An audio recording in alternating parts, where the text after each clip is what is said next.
নমস্কার বন্ধুরা, সীমা রান্নাঘর।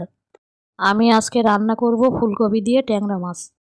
আলু নিলাম, আলু কেটে নিলাম, ফুলকপি নিলাম, ফুলকপি কেটে ধুয়ে নিলাম, ট্যাংরা মাছ নিলাম, ট্যাংরা মাছ কেটে ধুয়ে নিলাম, হলুদ দিলাম, লবণ দিলাম, মাছের গায়ে মাখিয়ে নিলাম, কড়া বসালাম, সর্ষের তেল দিলাম, তেলটা গরম করে নিলাম, মাছগুলো একে একে ছেড়ে দিলাম, মাছগুলো ভেজে নিলাম, মাছগুলো তুলে নিলাম, শুকনো লঙ্কা আদা জিরে বেটে নিলাম, সর্ষের তেল দিলাম, পেঁয়াজ দিলাম, কাঁচা লঙ্কা দিলাম, টমেটো দিলাম, বেটে রাখা মশলাটা দিয়ে দিলাম, নাড়াচাড়া করে নিলাম, হলুদ দিলাম, চিনি দিলাম, মশলাটা কষে নিলাম, আগে থেকে ভেজে রাখা আলু ফুলকপি দিয়ে দিলাম, আরও কিছুক্ষণ নাড়াচাড়া করে নিলাম,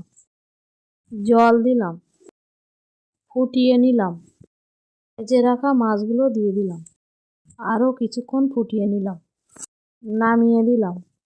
ফুলকপি দিয়ে ট্যাংরা মাছটা ভালো লাগলে লাইক, সাবস্ক্রাইব, কমেন্ট, শেয়ার করুন। ফ্যান্টাস্টিক।